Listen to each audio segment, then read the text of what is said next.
பொங்கலுக்கு நம்ம அஜித்தோட விடாமுயற்சி படம் ரிலீஸ் இல்லை அப்படின்னு லைக்கா சொன்னது தான் தாமதம். உடனே ஏகப்பட்ட படங்கள் பொங்கலுக்கு ரிலீஸ் அப்படின்னு அறிவிச்சிட்டாங்க. அந்த லிஸ்ட் மட்டும் பார்த்தா கிட்டத்தட்ட 10 படங்கள் வருது.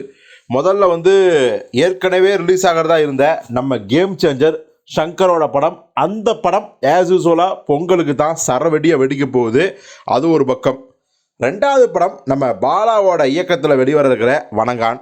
அருண் விஜய்க்கு மிகப்பெரிய வெற்றி படமாக இருக்கும் அப்படின்னு தான் நினைக்கிறாங்க. பாலாவுக்கும் கம்பேக்காக இருக்கும்னு நினைக்கிறோம்.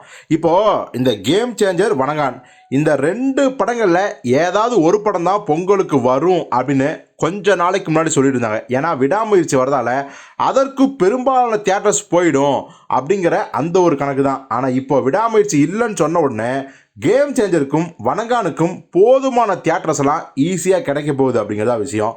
இப்போ அவங்க அனௌன்ஸ் பண்ணதுக்கப்புறம் வந்த படங்கள்லாம் என்ன அப்படின்னா, காதலிக்க நேரமில்லை, நம்ம கிருத்திகா உதயநிதி இயக்கத்தில் ஜெயம் ரவியும் நித்யா மேனும் நடிச்சிருக்கிற படம். இந்த படத்தோட சாங்ஸ் எல்லாம் வேற லெவலில் இருக்குது நம்ம இசைப்புயல் ஏஆர் ரஹ்மான் மியூசிக்கால். அடுத்த பார்த்தீங்கன்னா 2K லவ் ஸ்டோரி. இந்த படமும் ஒரு பெரிய எதிர்பார்ப்பு இருக்குது. அடுத்ததாக தருணம். அடுத்ததாக பார்த்தீங்கன்னா யாருமே சர்ப்ரைஸாக நினைக்கவே இல்லை இந்த படம் ரிலீஸ் ஆகும்னு, படைத்தலைவன். நம்ம கேப்டன் புரட்சி கலைஞர் விஜயகாந்தோட மகன் சண்முக பாண்டியனோட படம். ஸோ இதனாலையும் இந்த படத்துக்கான எதிர்பார்ப்பு இருக்குது. அடுத்ததாக பார்த்தீங்கன்னா ஃப்ரீடம் அப்படிங்கிற படம். ஸோ அந்த படமும் பார்த்தீங்கன்னா பொங்கலுக்கு தான். 10 hours நம்ம சிபிராஜ் அவர்கள் கைதி கார்த்தி மாதிரி வேற லெவலில் தெரிக்க விடுற ஒரு படம். 10 மணி நேரத்தில் நடக்கக்கூடிய கதை, அதுதான் 10 hours. அடுத்ததா மெட்ராஸ் காரன். ஒரு கலையரசனும் இன்னொரு மலையாள ஹீரோ யாருன்னு உங்களுக்கே தெரியும். ஸோ அந்த 2 பேருக்கான மோதல் இருக்க படம் தான் மெட்ராஸ்காரன். அந்த படம் ரிலீஸ் ஆகுது. சரி, இதெல்லாம் விட்டுருவோம்.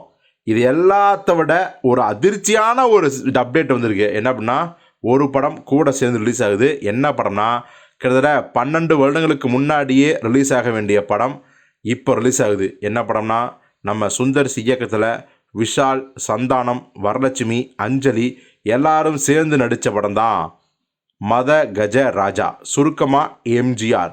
இந்த படம் இப்போ பொங்கலுக்கு ஜனவரி 12 ரிலீஸ்னு அஃபீஷியலாக அனௌன்ஸ் பண்ணிட்டாங்க. ஸோ இதுதான் மொத்தம் 12 படங்கள். 10 படங்கள், அதாவது ஒரு தலை வரல அப்படின்னு ஒன்றையும் 10 தலைகள் தானாக ரிலீஸ் ஆகிறாங்க. ஸோ இது குறித்து நீங்கள் என்ன நினைக்கிறீங்க? இந்த 10 படங்களில் நீங்கள் எந்த படத்தை முதல் காட்சி பார்ப்பீங்க? அதெல்லாம் எதுவும் வேணாம், எங்களுக்கு விடாமுயற்சி ரிலீஸ் ஆனால் போதும், அது எப்போ ரிலீஸ் ஆகுதோ அப்போ பார்த்துக்கன்னு நினைக்கிறீங்களா? உங்கள் கருத்து என்ன? உங்கள் எதிர்பார்ப்பு என்ன அப்படிங்கிறத கமெண்டில் சொல்லுங்கள்.